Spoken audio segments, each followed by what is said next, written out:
All right, so we got a YouTubers. We got a 2010 Jaguar XF here. We're changing the front brake pads on. We got the car jacked up on jack stands, of course. This is safety first. First thing you want to do is take this little clip off here. And it's just a retaining clip for the caliper. You can go ahead and take that. You got some brake cleaner? Another thing you want to do on this 2010 Jaguar YouTubers is first you want to take the cap off here for your brake fluid reservoir, so when you push your pistons back in your caliper, your fluid will, that's really difficult to take off there, but we'll get it. There it is. Take that off so your fluid will come back up into your unit here when you press your calipers in. And a lot of people like to put a rag around it, so just in case it comes and overfilled it at some point. The fluid never goes anywhere. It's just that when your brake pads wear down, it's in the lines a little further. So the next thing we're gonna do here, this is AJ, by the way, working on this car. We're gonna grab a 7mm socket. What it is an Allen key, but it's a socket. It's 3/8 drive with 7mm. And then we got two 7mm screws back here, one at the top, one at the bottom. We're gonna take those off for the caliper release.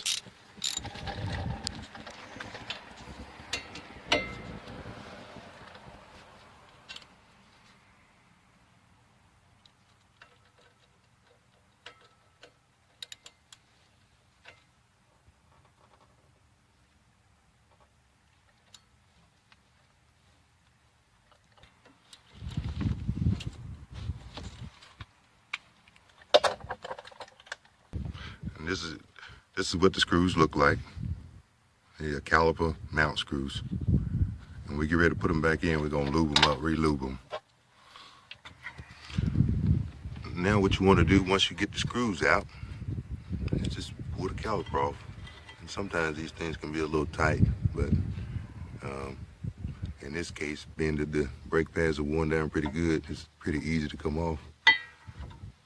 And a lot of times you can use a C-clamp to loosen the piston, or depress the piston if the caliper is hard to come off. But that's pretty much what the caliper looks like off. And that's what the brake pads look like. This is a caliper retainer here. It's a pretty simple job. All right, this is the second video here. My camera kind of cut off on me.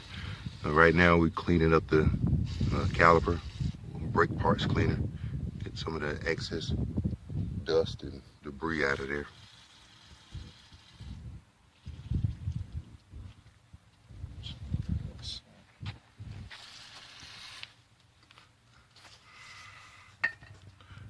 And then also, AJ has the proper way to use. So they're just using a C-clamp to press the piston for the caliper back in. We got this brake repair kit or brake replacement kit. All sorts of things here. It's a step up in life right here, I tell you. Caliper compression kit. Caliper compression kit. Got all kind of things in here for all different types of cars, vehicles, all different types of calipers. Most people don't know that a lot of calipers don't just press back in. You have to turn them back in on some of these newer cars. But this is what this kit is for.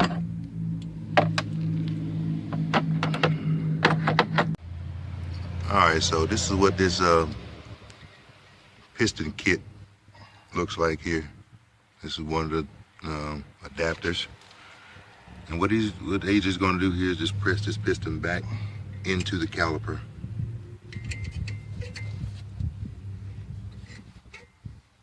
And as he turns, you can see the piston going back into the caliper.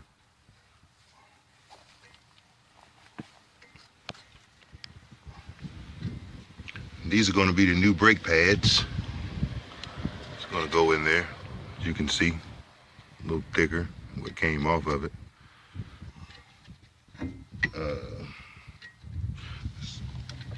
It's one of our old ones here we're working on. But as you can see, it's a little bit thicker. The newer ones, a lot thicker. If you take this to the Jaguar shop or the dealership, it's gonna cost a pretty penny to do these things for you. So we're gonna do it inside of $50.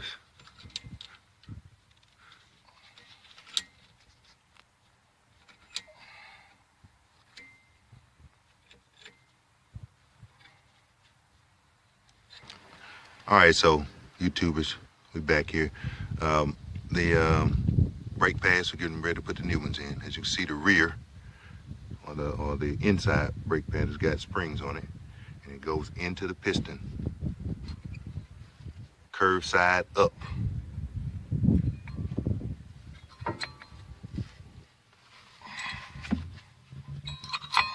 Now we got the piston pushed back in.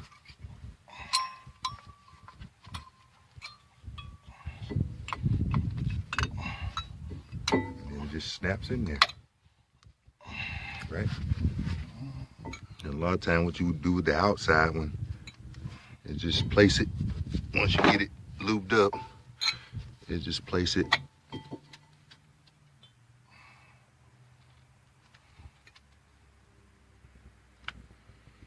That's it. I guess that's it, man. isn't it?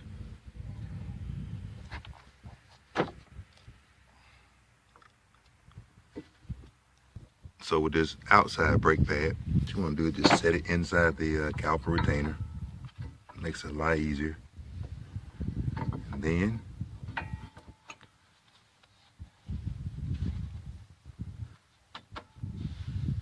slide your caliper back in, get it lined up.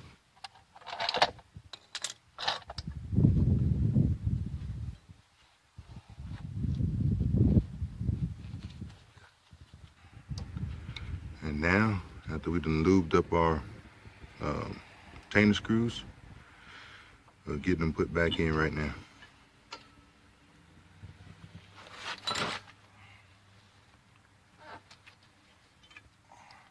And again, they're 7mm hex key.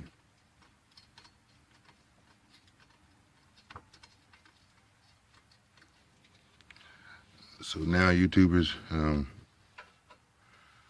this is the last things we're gonna do. What we did was we torqued the screws already. But now we're gonna put our clamp back in. It's the last thing you wanna do for this particular job, brake job. And it's pretty easy, simple to put back in. A lot of times, I do have mechanic hands, so if you guys find this hard to do,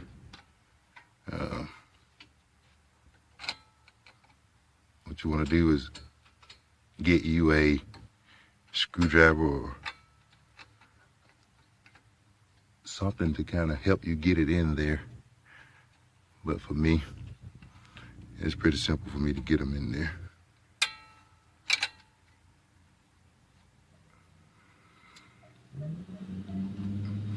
It's kind of hard. You're trying to do it with one hand, but pretty simple. But what you want to make sure is that these edges are down behind the hole here. See these edges here? So this won't come out, because it will come out on you when you're going down the road if you don't set it in properly. And as you can see, both of them are set inside the hole, inside the lip of this hole here, okay? And that's so that it won't come out when you're coming down the road. You see how when I pull on it, it won't come out. This thing is very important. And that creates the tension on your caliper, which you're on your caliper. See, that just creates tension between your caliper and your caliper mount. Okay. All right, YouTubers, thanks for watching. We're gonna go around here and we're gonna get the other side done.